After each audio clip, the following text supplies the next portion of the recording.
City Council meeting. It is Monday, July 28th at 7 p.m., and I call the meeting to order. Please stand and join us for the Pledge of Allegiance.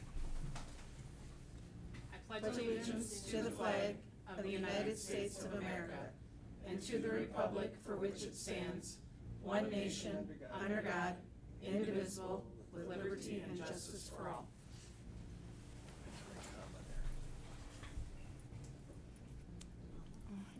I am looking for a motion to adopt this evening's agenda. I'll make that motion. Motion by Councilmember Francis, Second. second by Councilmember DeLuca. Any further discussion or questions? Hearing none, all in favor of approving the agenda, please signify by saying aye. Aye. Opposed, same sign. Motion carries 5-0. First item of business this evening is visitors to be heard. Do we have anyone? All right. Seeing none, we will move on to our consent agenda this evening.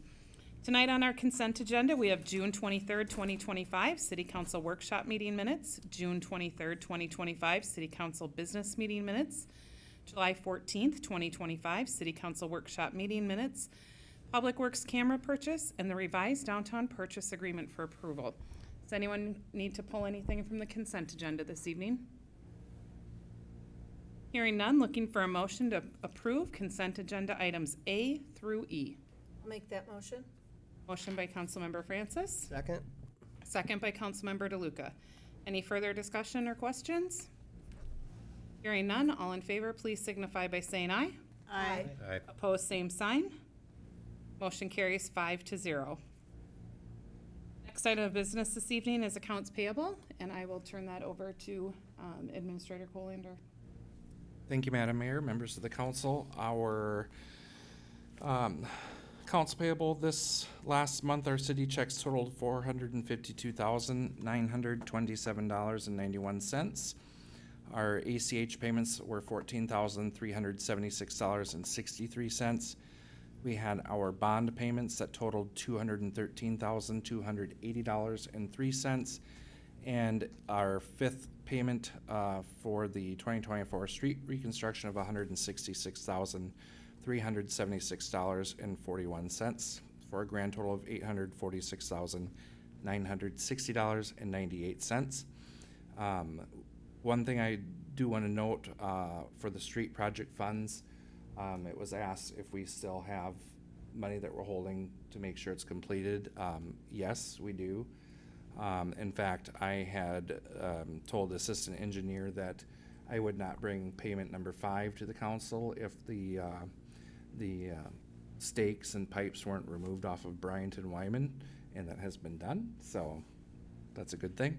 So I am recommending approval of those payments. Okay, does anybody have any questions regarding any of those payments this evening? Any questions regarding any of the accounts? Okay, then I'm looking for one motion to approve items A through D, city bills, ACH bills, bond payments, and 2024 street project. I'll make that motion. Moved by Burek, I'll second. second by Revisio. Any further discussion or questions? Hearing none, all in favor, please signify by saying aye. Aye. Aye. Opposed, same sign. Motion carries 5-0. All right, we've come to the time in our meeting for staff reports. It is our quarterly staff reports, so we are blessed to have all of our staff here tonight present, and they will be giving verbal reports in addition to their submitted reports. We will start with Fire Chief Dennison. Thank you, Mayor, council members. Glad to be here and glad to see everyone here. Attached in the packet is my second quarter report and then also the report for the month of June. And I'll go over the second quarter report first, just summarizing it, hopefully. Oh boy. Did you do that to me? Sorry. Computer went crazy. Stand by. There we go. Calls for year-to-date to the end of June.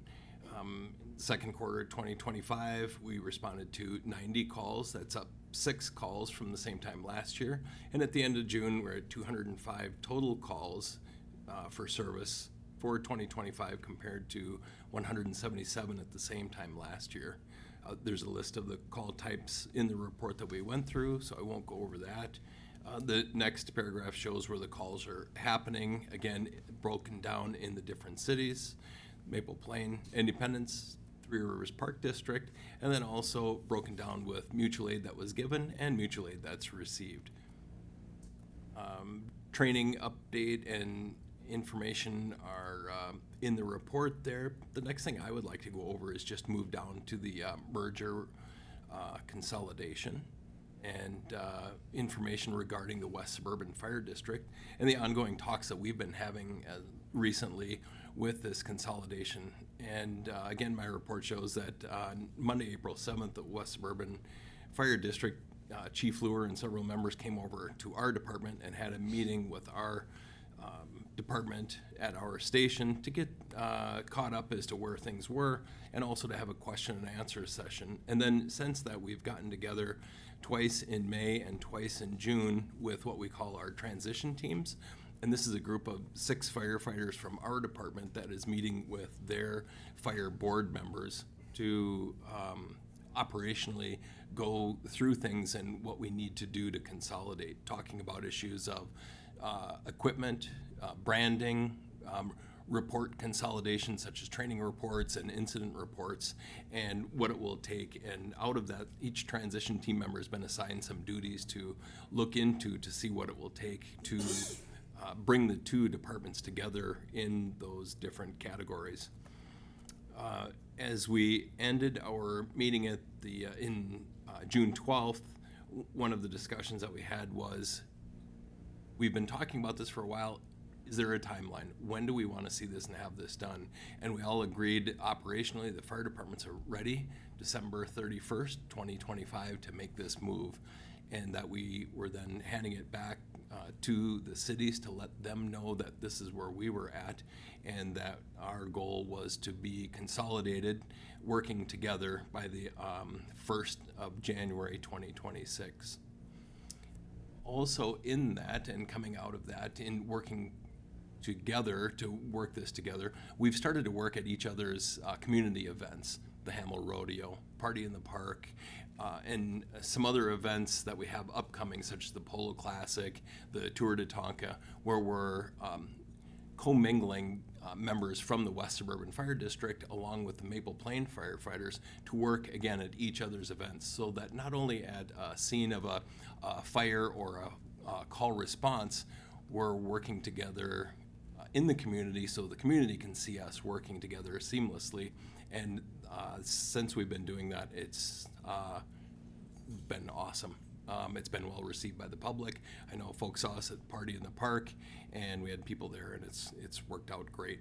So the next on my report for the quarterly report, just a couple of things that I wanted to talk about was early in the spring, things were dry, and we seem to have a couple of fairly significant grass fires, swamp fires, one right off of, actually both of them off of Pegankoff Road in the city of Independence. And one of those actually involved the DNR helicopter that came out and provided some mutual aid to us with air support and suppressing that fire. No injuries at all to report from either one of those larger incidences, which was great. And now Mother Nature can't seem to find the off switch for the rain, and so obviously grass fires have not been a problem. So the other thing that I wanted to bring up lastly in my report here is just that on Friday, May 9th, we had our annual awards banquet for the fire department, where we recognized several individuals from the fire department for high call percentage, high training hours, and then tenure. We award pins for 5-year anniversaries, and several of our members were recognized for that. We also recognize what the fire department calls Friends of the Fire Department, and this year we had selected 2 people that have just been very supportive and instrumental of the Maple Plain Fire Department, and that was Mayor Marvin Johnson and Director Gary Crales from the West Hennepin Public Safety Department. And so both of them were presented plaques in honor of, again, their support and dedication to our fire department throughout so many years of their career. And I think that would be the end of my report, unless anybody has questions for me. Any questions for Fire Chief Dennison? Thank you, Chief. Awesome, thank you. Next, we'll move on to West Hennepin Public Safety, Director of Public Safety, Chief Matt DeRose. Thank you, Mayor, members of the council. Included in your packet is the June 2025 activity report, West Hennepin Public Safety. Just a quick run through the statistical representation of it. You'll see what I would say is a pretty significant increase in the number of incidents for Maple Plain, about a 36% increase. I am excited about the fact that a lot of that is contributed to the traffic enforcement that's being done by the organization and our members. We have some very passionate traffic enforcers and educators, and I appreciate that. That is something that is needed here with Highway 12 and other places. We do work off of citizen complaints for those traffic, but also the self-initiated activity that the officers are doing as well. So there is that. Although there is a slight uptick, I mean, from 2 to 4 in the criminal, another big part of the majority of the increases in the non-criminal incidents, which is a good thing. A couple of the incidents to highlight, there was a burglary of a garage that included a bike and some AirPods that were taken out of a locked garage, so it's an opportunity for some education there to remove that opportunity, lock our doors and turn lights on and things like that. We did have a prescription theft where a suspect was identified, but no charges are being requested at the time. We're getting some criminal charges for the domestic arrest by the city attorney, and then we're in the process of seeking charges for the check forgery that's also highlighted there too. So those are the calls for service, but really we've been spending a lot of time outside of our calls for service in doing other activities that I'd like to highlight. I'd like to highlight that I was the keynote speaker at the Maple Plain Fire Department Awards banquet on May 9th. I think I did a pretty good job. I think you rocked it. As you are more than likely aware, we are in the process of looking to fill a vacancy, the vacancy being left by investigator Cody Thompson. His last day will be Friday with us, and we are holding interviews this Wednesday and next Wednesday. I believe we have now 5 applicants that we're looking to interview. I've had a couple of conversations with other people, including some potential lateral candidates from the area that I'd be excited about. So there is some optimism that we can find somebody, but we're gonna make sure that we find the right person to fill that vacancy. We're also busy planning Night to Unite. That's coming up on Tuesday, August 5th. Tomorrow closes registration. Right now, we're up to about, I believe we have 11 parties, 5 of which are Maple Plain addresses, so we're excited about that. Hopefully 1 or 2 more trickle in here today or tomorrow. Honestly, we would take registrations up until August 5th at about noon. We want people to get their neighbors together and celebrate and invite us out there. We're happy to come to any and every party that we can. Also busy planning the charity golf tournament by McGarry's happening on August 18th in the afternoon, and then Battle of the Badges softball game where we're going to repeat as champions once again. Sorry. Just the MCs. Yes. So we've got a big day on August 18th. We did issue a press release today. It was the fatal crash that happened in Independence, but I think it's worth noting that we did finally get that investigation concluded. Last week, we were waiting for some state patrol reports and some other cell phone and digital forensic reports to come in before sending that to the county attorney. I sent an email to the prosecutor just letting them know that the press release was coming out, but also encouraging if they have any questions or need any follow-up to be done, that we're happy to do that and want to make sure that we get some justice and accountability for Liliana on that. And then, as Chief Dennison somewhat mentioned, I've been spending a lot of time watching weather over the last couple of weeks, including today. So fingers crossed that I have noticed that things have changed for the better, at least a little bit for this evening, and we hope that it continues to trend in that direction, certainly for tonight and moving forward, because it's time to dry out and see some sun and some warm, no humidity. So that concludes my report. I'm happy to answer any questions that any of you may have. Any questions for Police Chief DeRose? Thank you, Thank Chief. you. All right. Next, we'll hear from our city engineer, Mr. Martine. Good evening, Madam Mayor, members of the council. My report is in your packet, but just to kind of run through some of the things that we've been working on. Kind of a continuation of a lot of ongoing projects that we've been involved with for quite a while. But starting with, just from time to time, we have correspondence with various agencies on behalf of the city. Just noted an example in there where we had some correspondence with DNR related to your water supply plan. Nothing significant, but just wanted to kind of put it on there to make sure you know that from time to time we're kind of reaching out beyond just your city staff and interacting with other agencies on your behalf. We've still been involved in the Quick Trip project, doing some inspection with that and various reviews and correspondence as that project continues on.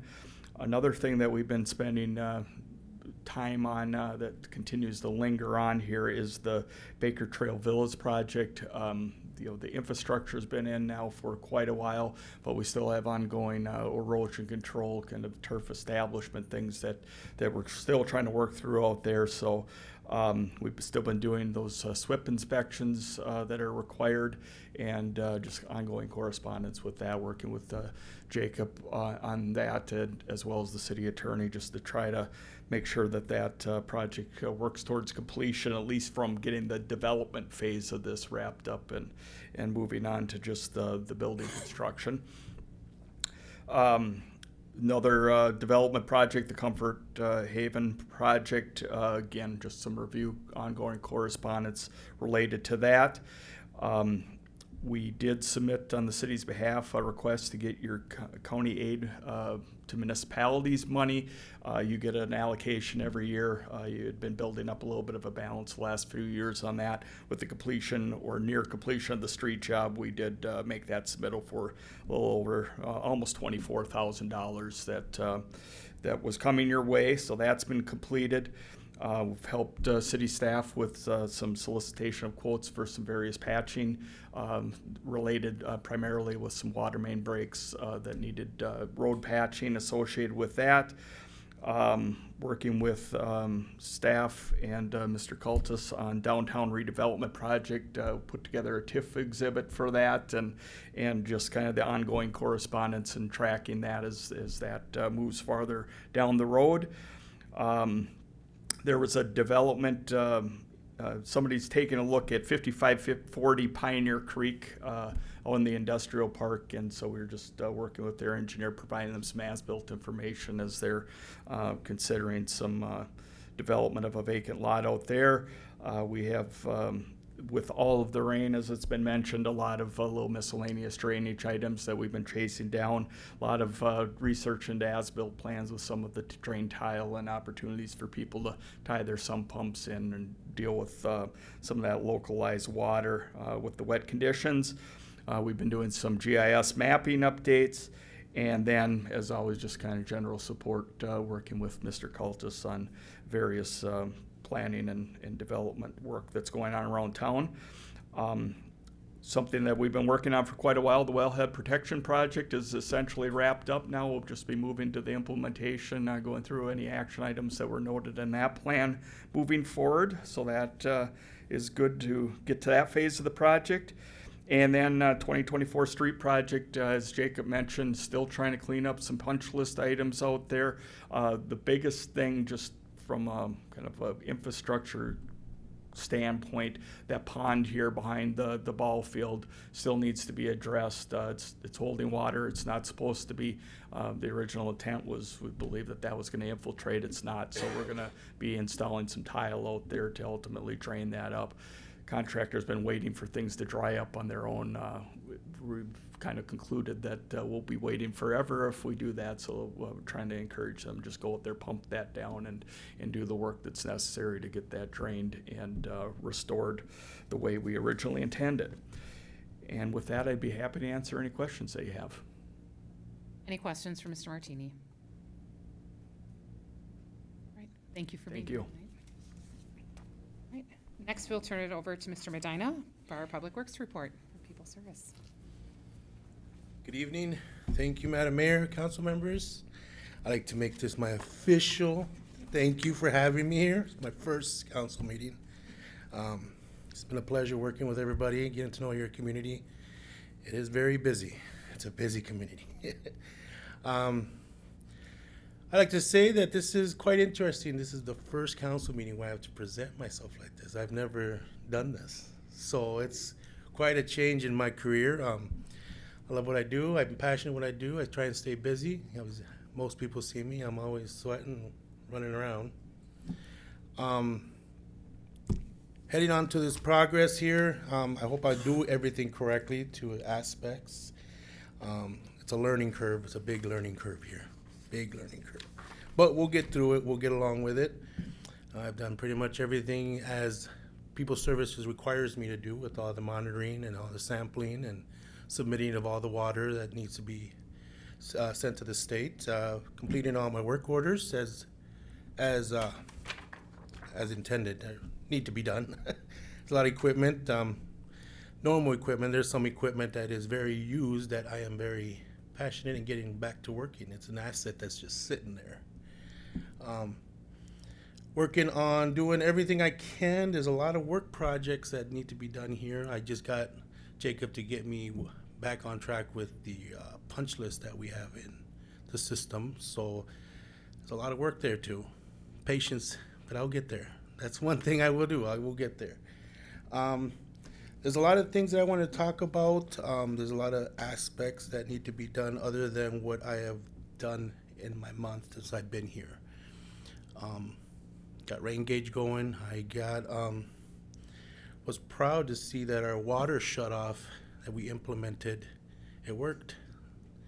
Went around putting people notice and everybody paid their bill. That's good. I mean, I don't know if they got a little scared of me posting. I'm the guy that posted the paper on your door. But yeah, that went smoothly. I mean, we got what the intention was to get it paid and capture our revenue here, you know. Water use is water expense. We did do a lot of cleanout. We tackled a storm sewer that was plugged up with a sub pump over on Three Oaks, I believe it was, where we are working on trying to get that resolved with some of the issues that are involved in the storm sewer there. I did get a jet system done on West Main Street, I believe it was. There was a corner there that was very plugged. But we got that one cleared out and it's draining properly now. As you guys notice, there's a lot of drilling going on in the yards here. Everybody's complaining about, why is he on my yard? It's fiber, guys. It's the next move forward, and it's got to be done. Change the times. We can't just throw wire over the head. And moving on with all that, there's a lot of locates. I did total of 28 locates, and it grows by the day. Locates every day. You'll see flags everywhere. There's flags on everybody's yards. There's a lot of stuff that needs to be done with the ball fields. I'm working diligently to get those ball fields. That's something else I've never done. A lot of ball fields, a lot of sports. That's good. Keep the youth busy. Let's see. We did do a lot of the housekeeping of the maintenance shop. A lot of that equipment is dirty. There's a lot of overhead that it's not being used. So that is our main goal, to get that shop straightened out, get everything allocated to where we need to be to move forward. I mean, it's a lot of money just sitting in parts. A lot of equipment that needs to get moved. Otherwise, it just sits there in dust and doesn't run well. As for moving forward with next month and whatnot, I do have some projects I like to get done. We have Popular Street, that Popular back here by the industrial park. That road is getting bad. That is a focus I think we should tackle. Get it back to park, because it is a sore site to a lot of people that have businesses back there. And if you guys drive back there, that's a popular dump site. It collects a lot. We will tackle that, get it cleaned up, and hopefully get water draining, because that is a lot of water that's standing back there.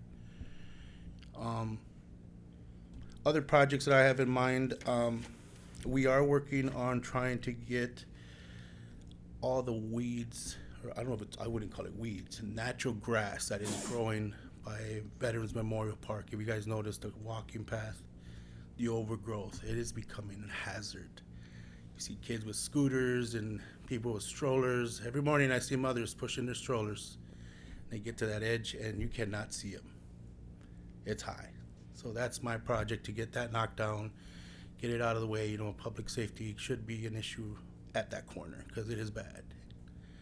I do have an update with the crosswalk that everybody's been talking about, the crosswalk.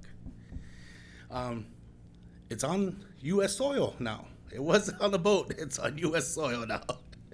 So there, as soon as we get it in, or they get it, Cameron Electric gets it in their hands, we will get that scheduled and working again. We unearthed a cross light that was buried behind a growth of trees, so that gets a little better. I don't know what else to say other than I hope you are happy, satisfied. I'm staying busy. Any questions? Any questions for Mr. Medina? Well, a warm welcome. We're glad you're here. Thank you for working hard. Appreciate it. Thank you. Thank you. All right, next we'll hear from Mr. Cultus, our city planner. Thank you, Honorable Mayor and Council. My report for the month of July, a lot of the items are covered by other staff because we're working in collaboration, but we continue to work on downtown redevelopment. We've been putting time into that agreement, as well as just the concept plan and how that all goes together. So between Jacob and I and the developer, we've put quite a bit of time to get that and Scott Landsman, your attorney, to get that ready.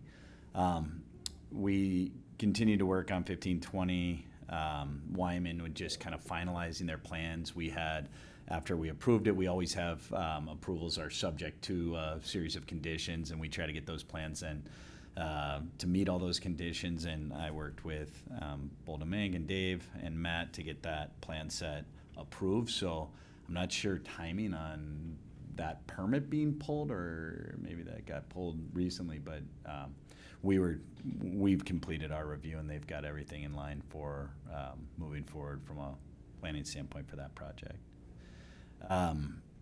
We continue to work on Quick Trip. Obviously, we had the groundbreaking. There's still some pieces to that. They had a really comprehensive sign package that we had to go back through and approve.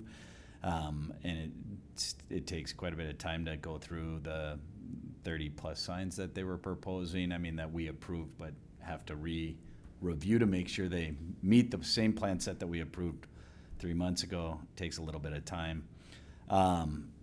You see in my letters, or in my reports, I put in zoning verification letters. We get 2, 3, 4 zoning verification letters.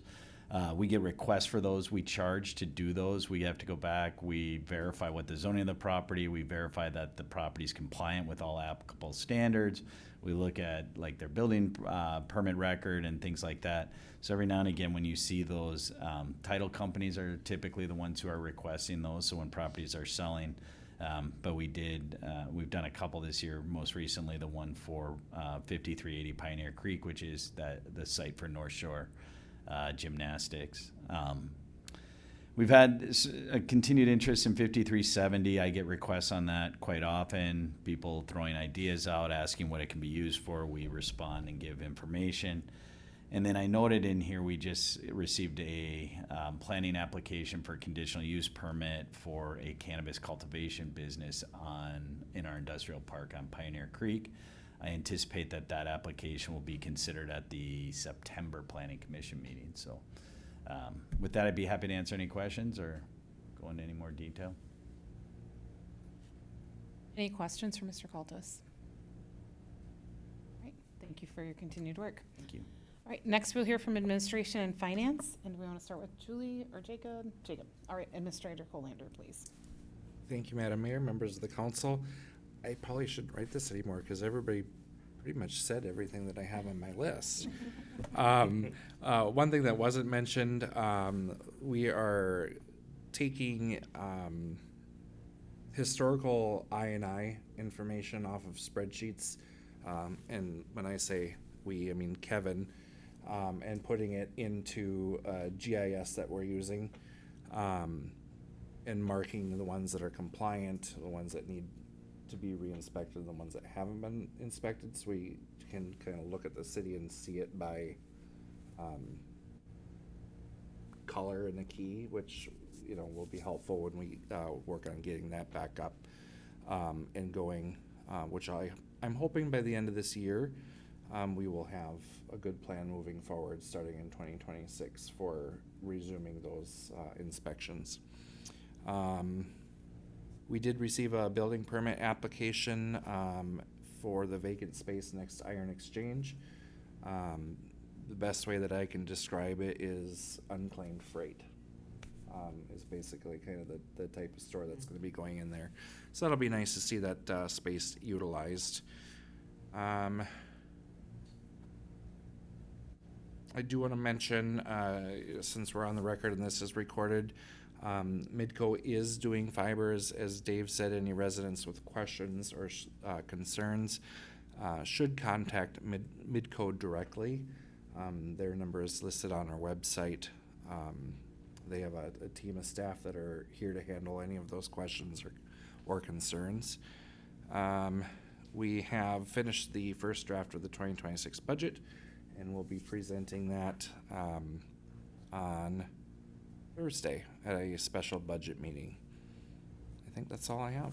I'll stand for any questions before I turn it over to Julie. Any questions for Administrator Colander? All right, thank you. We'll move on to finance. Thank you, Mayor and members of the council. In your packets tonight, you have the second quarter of 2025 financial report. I'll give a brief overview of the report and some key highlights throughout. So this report is looking at unaudited numbers for June 30th, 2025. We're going to start on the third page of the report. This page highlights the cash and investments of the city.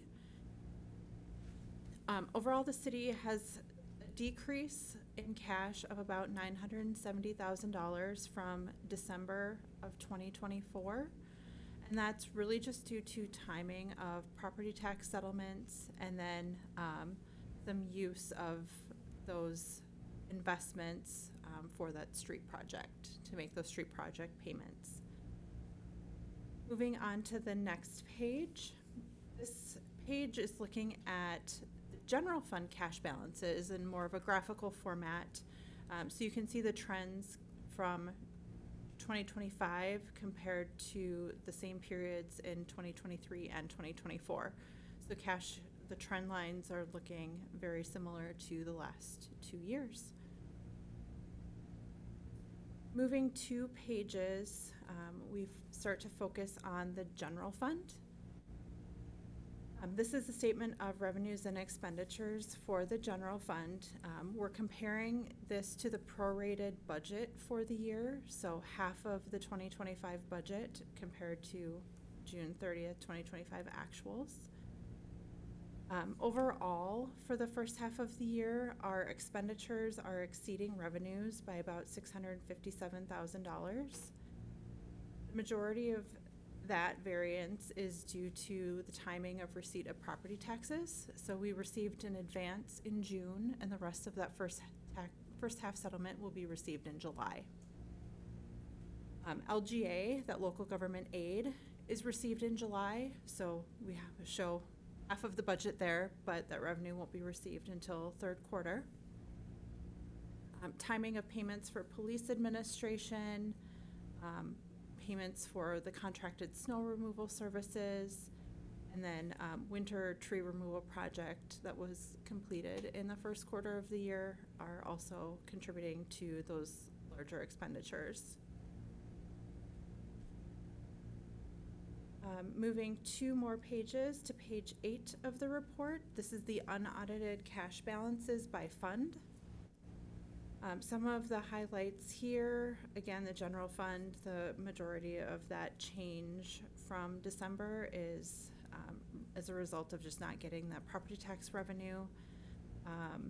The number 2, the debt service for 2024, that's the result of payments being made for street projects and timing of bond payments. Number 3 is the capital improvement projects. We have transferred and completed the transfers of funds for funding projects already this year, where in the past we've kind of done those toward the end of the year. We're trying to do them proactively now. The water, sewer, and storm funds, those cash balance variances are mainly due to timing of those bond principal and interest payments in January. Moving on 2 more pages to page 10 of the report. This is a more detailed look at the cash and investments. So looking at each of the investments that the city holds and the cash. And then page 11, the next page, gives you a little bit more summary information and some graphs to show that distribution of investments by type and by maturity. You'll notice that your cash and investments are either current or have a maturity of less than 1 year. The next page of the report focuses on the fire fund. This fund is operating at a net positive for the first half of the year, a net positive of about $37,000 or $38,000. Some of the notable items here are, again, that intergovernmental revenue line. This is the fire state aid that's usually received in September or October. So we'll show those revenues either third or fourth quarter. And then the salaries appear to be below the half-year budget, and that's due to timing of payroll for fire. Those are paid quarterly in the month following the end of the quarter. There were also some larger or more frequent equipment and vehicle repairs needed throughout the year. And then, as I noted, we've completed the transfers between the fire operating and the fire capital funds for this year. Moving on another 2 pages, we'll focus on the water fund. Overall, the water fund is operating at a net revenue for the year of about $19,000. The one item to note within this fund is interest revenue. That is below where it was at this point in 2024, and that's due to maturities of some investments that we saw in April of 2024. If you look at the revenue graph at the bottom of this page, revenues are trending where they have in the past, although a little bit lower than where they have been for the first half of the year, prior 2 years. Moving on 2 more pages to the sewer fund. The sewer fund is operating at a net revenue of just under $60,000. 2 items to note here are in the revenues. The charges for services, our revenue is about $85,000 higher than the first half of the year in 2024. And that is the result of a change in policy in how we're billing for sewer and not prorating summer sewer based on winter water usage. And then the operating expenses is just a variance in timing of the Metropolitan Council payments. Looking at the sewer revenue graph at the bottom of the page, again, looking at those trends, revenues are trending very similar to the last 2 years, and you can see that we've had more of an increase in June.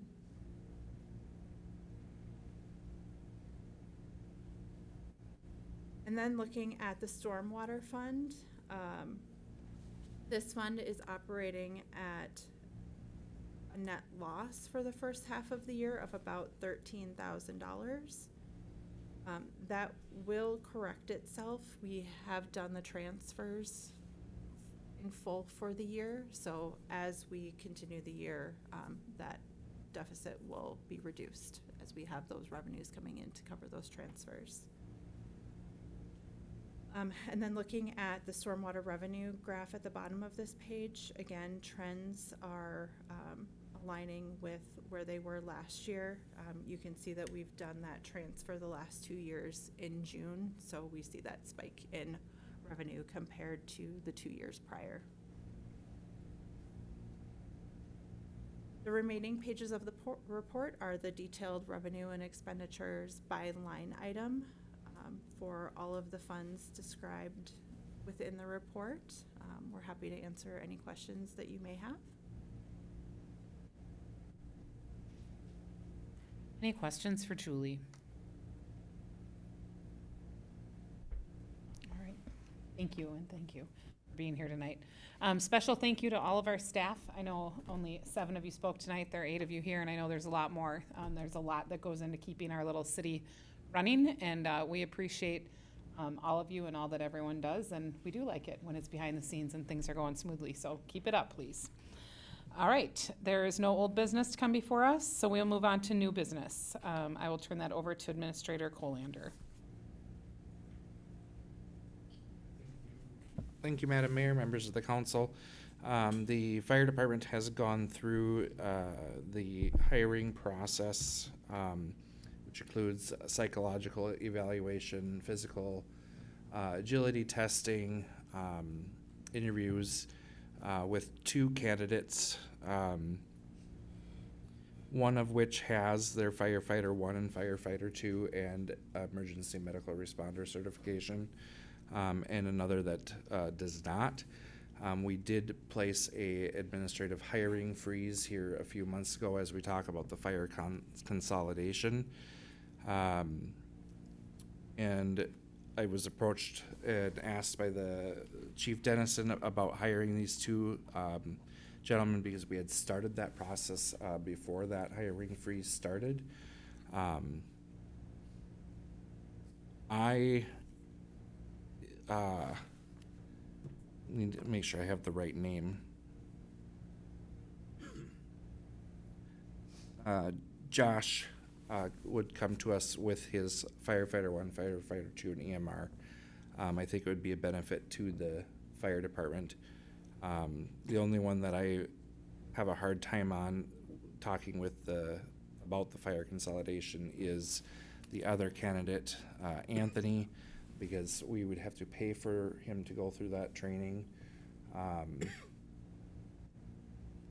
Doesn't have experience as a firefighter, so it also adds liability risk to the city. So my recommendation to the council would be to hire Josh. Any questions or comments for Administrator Colander or discussion? Councilmember DeLuca.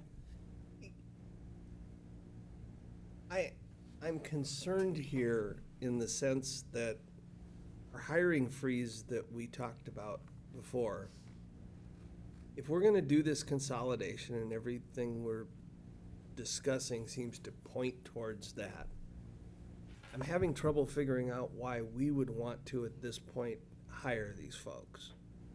And I think that was the discussion we had back there. I would have assumed that when the hiring freeze came in place, you would have stopped any actions on that. And I was actually surprised to see that we continued through psychological evaluations, we continued through the background checks, incurring those expenses.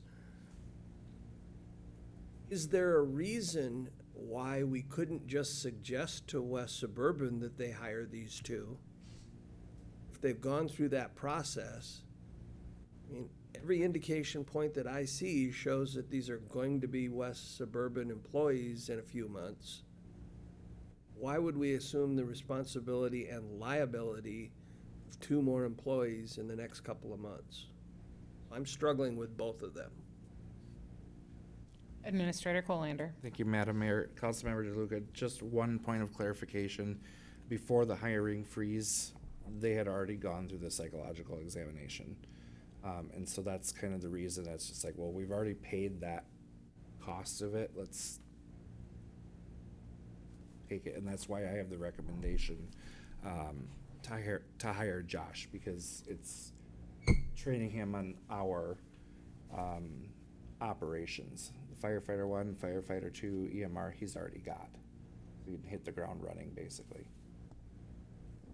Thank you. Councilmember Burek. Oh, Go ahead, Andrew.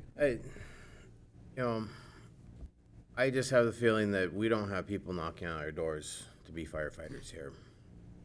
To get somebody who's willing to come in, I'm kind of for that.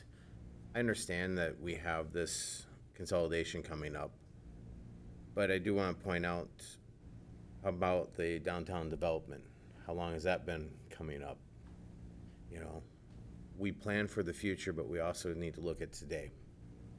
And today we have 2 candidates that could come to us to benefit our city. Thank you, Councilmember Burek. Councilmember Vizio. Yes, thank you, Madam Mayor. What is the financial burden that would be if we hire the Anthony? What is the trading cost to the city? I'm gonna defer to Chief Dennison because I'm not 100% sure what that total cost is. Chief Dennison. Typically the regimen to put someone through is just like Josh was coming in with, is a firefighter 1, firefighter 2, and then a hazardous material operator, also an EMR, which is their first aid training. The firefighter 1, firefighter 2 hazmat, $1,750. So, well less than $2,000. The EMR training, I don't have exact numbers. I'm going to guess about $300. Any clue? I think is about where it would be. So we would be right around the $2,000 mark to bring in a new person and have them to go through that training. Okay. So. Well, it's my opinion that since we already done the psychological evaluation, is that we call that? We already paid for that. We've already gone forward with this individual, that I would be on board with going forward with Anthony as well, since we've already started the process. And I agree with Andrew. We have been short-staffed for quite some time in the city. Until we actually know this consolidation is going forward, it would be nice to have more people in case, or when there will be possible emergencies in the city. So I like to err on the side of safety, I suppose, in this sense. Thank you, Councilmember Vizio. Councilmember DeLuca. Just a point of clarification. Assume that the consolidation goes through. Are we doing either or both of these two a disservice in that we hire them? Will they get any credit for this time when they go, because they will not have a full year of service when they move over? We actually could be hurting these guys in the long run versus my suggestion, which is, could we work with West Suburban to somehow hire them, contract them, bring them over to our fire station, put our jacket on them? I don't care. I mean, we're talking months here. I don't want to do something short-sighted here just because we're trying to make sure that we get them in. I want them in, don't get me wrong. I don't want to hurt them though, either.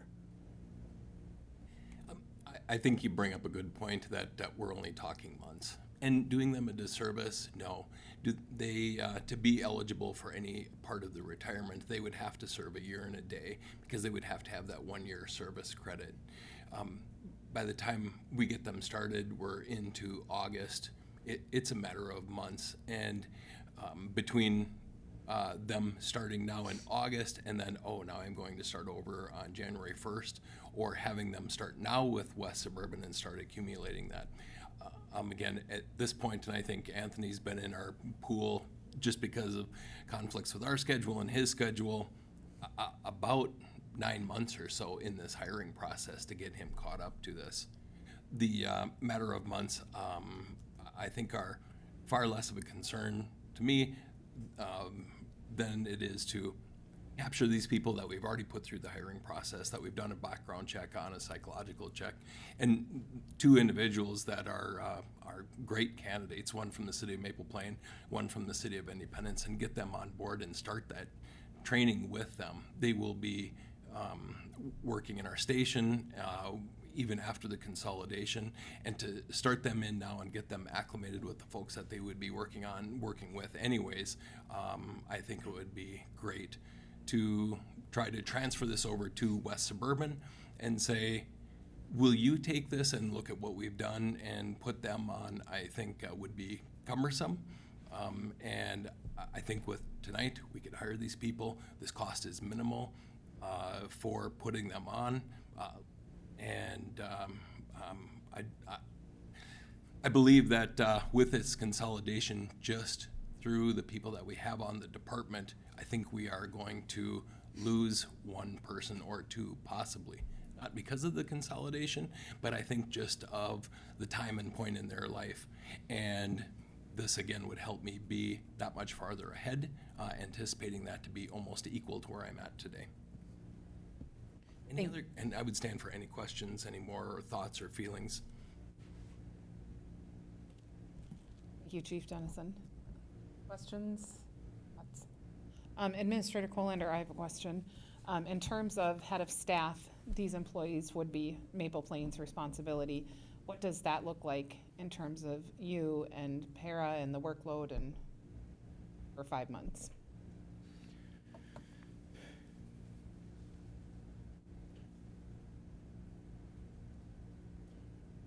Again, I will defer to my recommendation in the summary. It's an additional cost, an additional liability. Even having, you know, if we hired one that didn't have any of the certifications and training, are they going on calls? Are they responding? Are they, you know, are they in our trucks? Are they, you know, doing drills with our fire department to learn is a liability that we're accepting. If someone gets hurt now and we consolidate, our workers' comp still covers that. It doesn't transfer over to the new fire department. It's still our liability. So I just see it as a liability to hire one that isn't trained yet. Paperwork is paperwork. It doesn't take a ton of time. Okay, thank you, Councilmember Francis.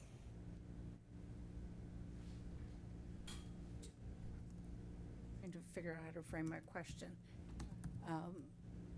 So the gentleman that doesn't have all the certifications, it's not a unique situation, is it? I mean, we get people applying that live in town and go, hey, I want to give this a try. So getting those certifications, that's just part of the normal process, correct? Not all of our firefighters come in with all of the certifications already. Is that correct? Correct. Coming in with the certifications is extraordinary. It is not usual.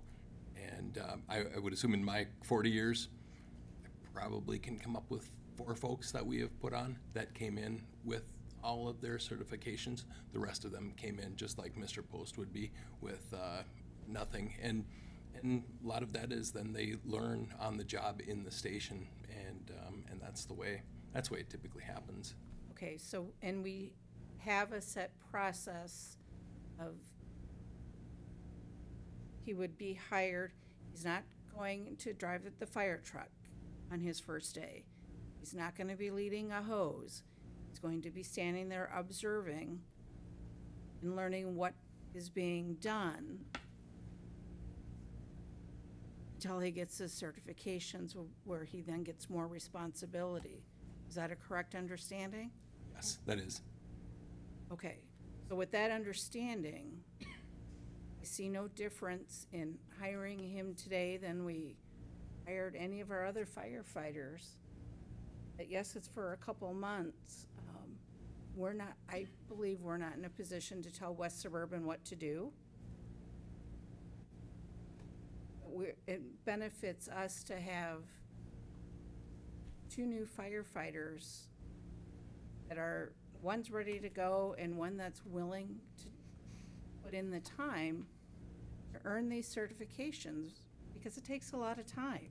These classes are not an hour online and you're certified. There's a lot more to it, as well as doing drills, and they even get a special badge that they wear on their helmet that says, I'm the newbie. Yes. So any risk we take is the same risk we took with all of our other firefighters. My opinion, we hire both of them. Any other comments or Mayor? discussion? Councilmember DeLuca. Have we asked West Suburban the question, given where we are in these consolidation talks? Would you guys hire these two? We got two ready to go. Would you hire them? Has the question even been asked? Chief Dennison. No, the question hasn't been asked. I would be pretty confident that they would say, please do. If they've passed our hiring process with the background and the psychological testing and the physical agility testing and what we've done into them, if they would say if we have two viable candidates to hire them. My question was, has the question been asked of them? Would West Suburban hire them, given where we are in these consolidation talks? So maybe you're changing your question as to how I No, I'm understand it asking is- the question very pointed towards you. Yeah. Have you had the discussion with him about, we've got two people, because where we are in these consolidation talks, it would make more sense to have them hire them versus us? And if you didn't have that discussion, why didn't you? Versus putting us in this position tonight. I guess I haven't because I just assumed that if we have started this hiring process, again, quite a while ago, that we were just moving forward as to hiring them on as our employees. And I frankly just didn't even think about asking West Suburban if they would rather hire them.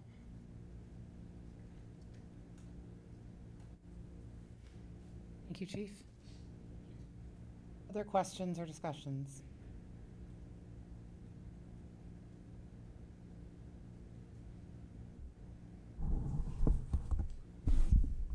Chief, are you comfortable going to West Suburban and asking at this point if they would be willing to hire Mr. Liska and Mr. Post, knowing that the background check has already been paid for and everything's all clear?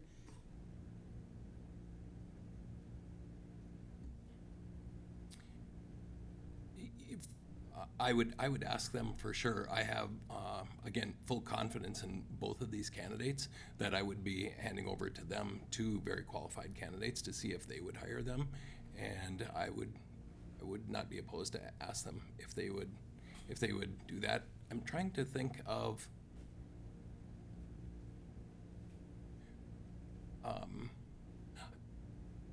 how they would take that. If I would go to them in the middle of consolidation talks and costs and offer it up to them to say, would you hire these people? And what their response would be to, well, if you have already done the background check and everything's done, why are you not? My answer to that would be it's purely being proactive from a paperwork standpoint. I mean, I think of a new employee, all the onboarding, all the paperwork, all the filing, employee IDs, everything that's needed. If we know in 5 months we're going to consolidate, we will not be the Maple Plain Fire Department, we will be West Suburban, then why not do that now instead of this for 5 months? It seems like a lot of work to me for staff behind the scenes from an HR standpoint.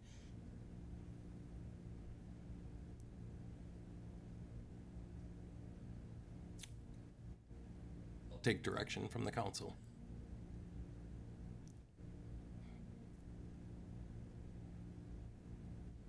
We also do not need, the staff has recommended in here for approval, and then in the formal recommendation is recommended that council approve Mr. Liska, but not Anthony Post. We can do these as joint. We can vote separately, we can vote joint, or we can give other direction. This is all just lots of discussion, and there's been lots of information added tonight in addition to what was received in our packet. So I know it's a lot to take in.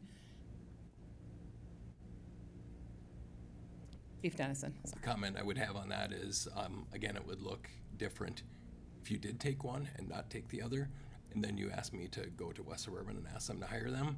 That would look strange. I would agree with that.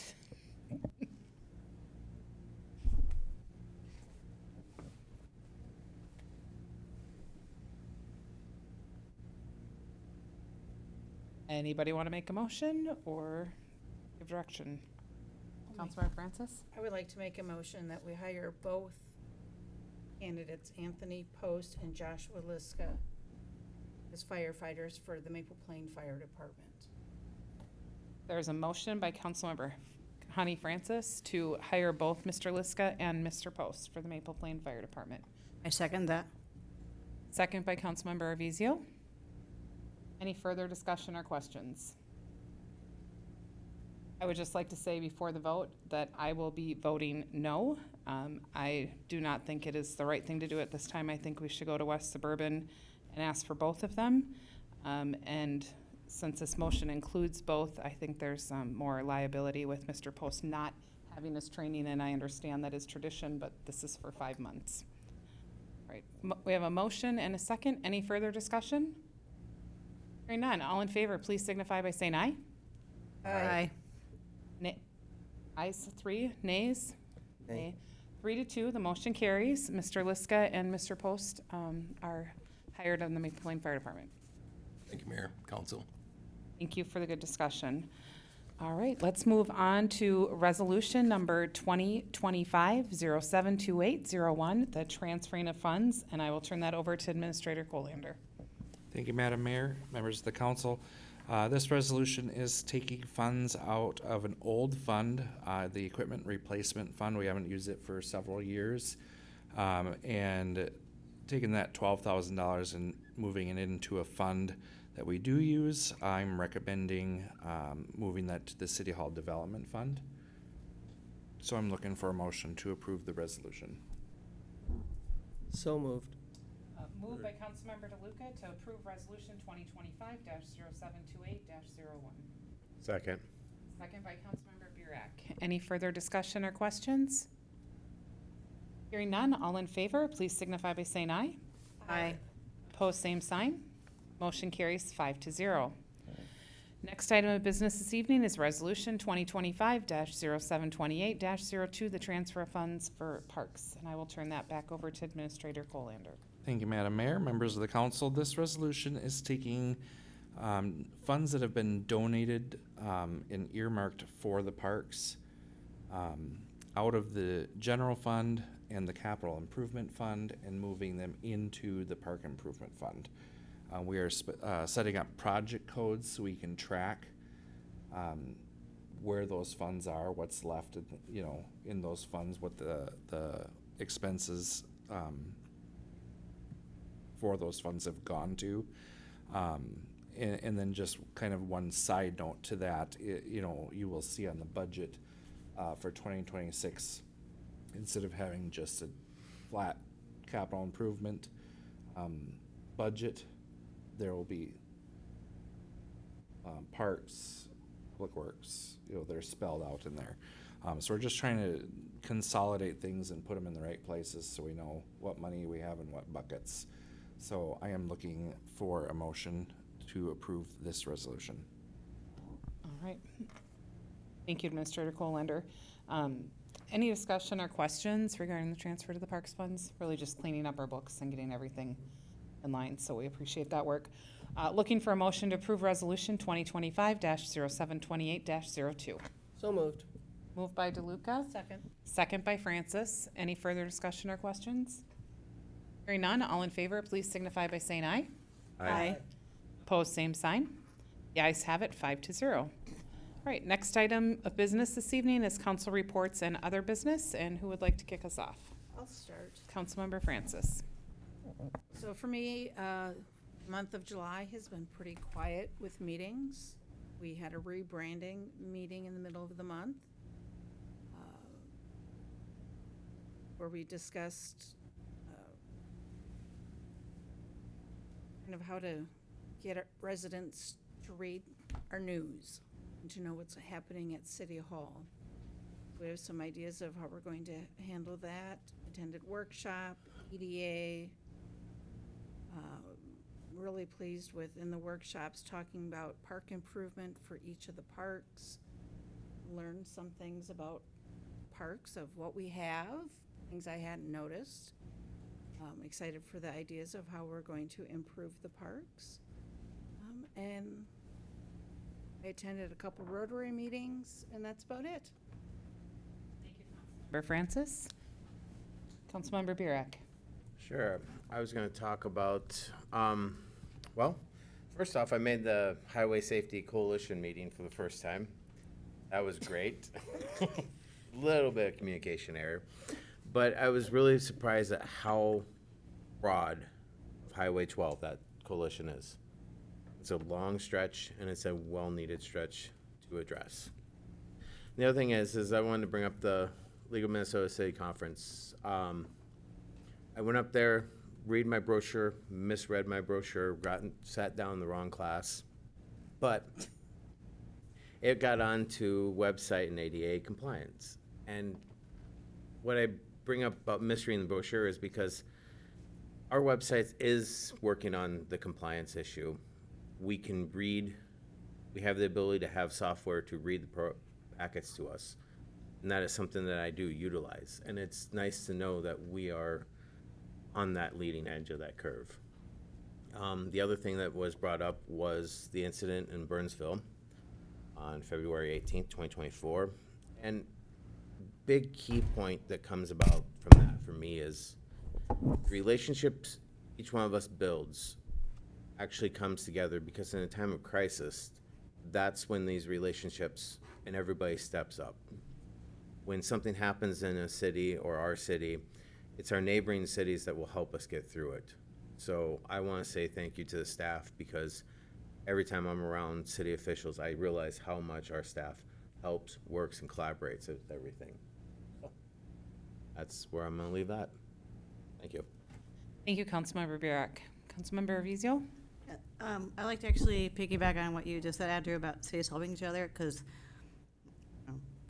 not blowing bones about it, but it was my corner that had the issue with the drainage. And I appreciate City of Arno coming out and helping with using their equipment. I don't know what it's called, but it did the job. And so that's another good example of cities helping each other, is, you know, because it was very awesome. But also, I did enjoy attending the League of Minnesota Cities Conference. I am trying to speak slower, administrative calendar, so give me a moment here. A lot of good speakers that we had there, and some of the things I took away is that don't make assumptions. You don't know where everybody's history is. You don't know why they think what they do. Maybe take that moment to communicate and listen to them and why they think that way, or why they're having that problem, or just listening more. So I really appreciate that's a big takeaway I took from that. Just don't make assumptions and just listen well. Chamber of Commerce did not have a meeting through the month of July. They take July off apparently, so don't have anything to talk about there. But Watershed, we did have a meeting.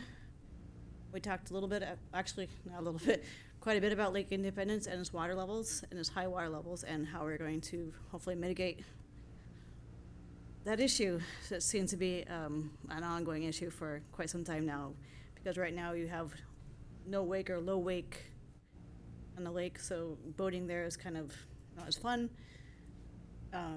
Next year, I think they're going to start the CLP treatment, the alum treatment for the curly leaf plant, which will help with possibly then dredging and some of the cattails. And also they had a workshop with Metro Blooms with Lakeshore citizens to help mitigate, putting in plants and what they got, about 400 per person, I think it was, help with restoring of the shoreline. And so that was a very good success.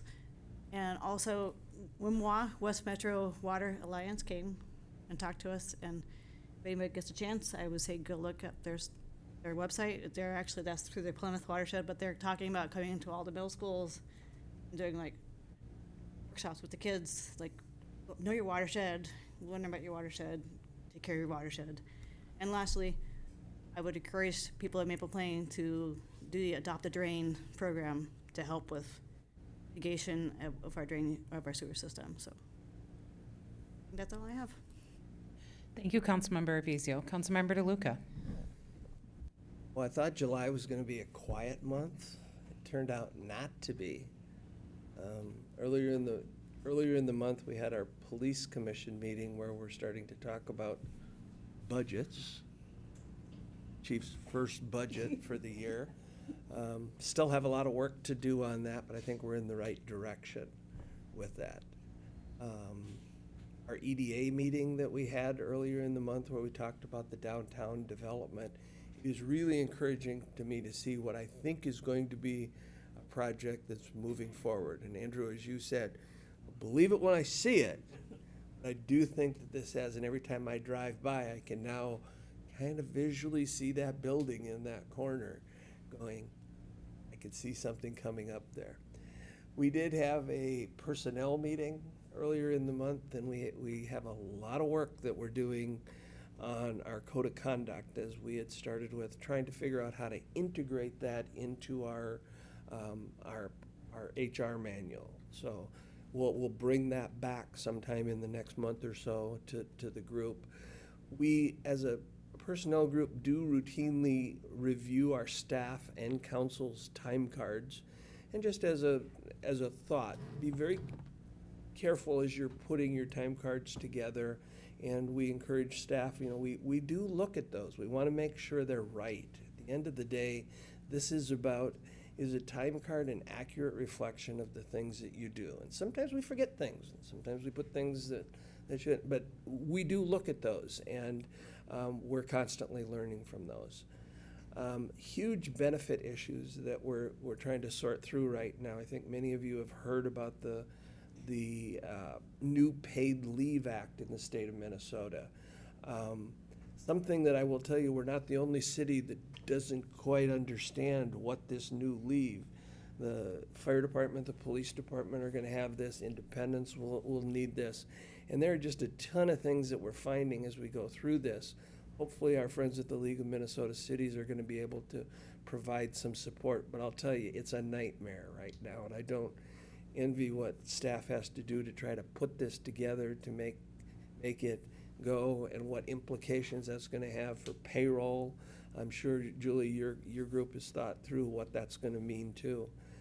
I absolutely loved the Quick Trip groundbreaking. To see something actually turning a shovel was fun, and thanks for everybody being there at that one. Our workshops this month have focused on two things kind of near and dear to my heart, and one of them is the outcomes of the Citizens Advisory Group and how we've had citizen input to show us what we could do better in the parks. We're talking about that. We're agreeing to do some stuff, not. Staff's gonna put a plan back together of what that's gonna look like. And these projects like Quick Trip in the downtown will give us the resources financially to be able to do that. So we can continue our tradition of doing the parks and having those really the center focus of this thing without having to tax our people. They're coming from these projects. And that's really the best of both worlds. And then, of course, the second near and dear heart is the fire department and the work we're talking about on consolidating. We need to come up with a way of having a long-term sustainable fire department for this community, and I think the path we're looking at right now with our friends in Independence is what it is. And to that point, I've really appreciated a lot of the partnerships we've been having with our police commission and with our consolidation with fire. It shows that we can work very cooperatively with our friends over in Independence. And I hope there's some more opportunities that we can in the years to do things together, because together we are better. Thank you, Councilmember DeLuca. I attended many of the same meetings that have already been mentioned, so I'll just briefly highlight some of them. Our first police commission with Chief DeRose leading, so welcome, made it. And then also, we're currently hiring a full-time officer, so send them over to the best department around. Rotary, we continue to meet. We've had various speakers, service opportunities. Fun one this month was the Lakefront Music Fest down in Prior Lake. So it is really cool to be part of something so large, and just the way that they give back to the communities. And we will be invited down to their breakfast where they will give a portion of the proceeds raised that we will then bring back to our communities. That goes to something that is not a part of our budget, so that's always fun. Fire Commission, we continue, Councilmember Burek and I continue to work towards the consolidation with that, and there's just been a lot of meetings and discussion and just really taking care and pride in that, and don't want to rush through anything, and it's going very well. The groundbreaking at Quick Trip was truly remarkable, as he said that day. They've opened over 900 stores, but what he didn't say publicly, he said to me later, was, this is the first groundbreaking we've ever done. They do ribbon cuttings, and he was telling Lanner called us and I, that is the first groundbreaking they've ever done. So that's why it was a little discombobulated, he felt, and disorganized. I'm like, oh, it was great. So just fun, we're really making history, so always something new and keeping things exciting in Maple Plain. The Highway 12 Safety Coalition, there's just still a lot of work to be done, and we're not giving up, and we're still coming to the table, and we are still looking for funding and advocating. There's currently surveys going on, lots going on. We will continue to communicate whenever there's opportunities for engagement, but know that that road still needs work, and there's improvements to be done, and we're going to continue to be at that table and advocate for those. Regional Council and Mayors meeting this month is July's always a highlight. We invite in all of the superintendents. So, and it was really about rethinking high schools, and Superintendent Dr. Flesher was able to come, and then some of our other Orono School District mayors were there, so that was a very powerful meeting. The rebranding committee continues to meet. We're really working on signage and different parts, changing the logo in the chambers. There's so many things that our logo is on and a part of, and we want to draw attention, and we want to be a unified, and when people see the logo, we want them to think of Maple Plain. Personnel Committee, Councilmember DeLuca gave a great summary of that. Lots of workshops. It's budget season, so there's numbers everywhere every time I turn around. EDA, special meetings. Was able to attend the West Suburban Fire Quarterly meeting last week. They invited Administrator Colander and Chief Dennison and I as guests. As you know, as we're looking at the consolidation, that would be a part of that. So just understanding again how all the pieces work together and being thoughtful and thorough in doing our research in the decision. The LMC annual conference, obviously I'm probably kind of biased because I'm a board member, but it was fabulous. The keynotes were very powerful, the breakout sessions, all of them that I went to, I had at least one takeaway, if not more. And one thing they did this year is they intentionally, some of the more popular ones, they did twice. So you could go to some of the bigger ones that you really felt were going to speak to you, and that you could bring takeaways home to your city. So that was wonderful.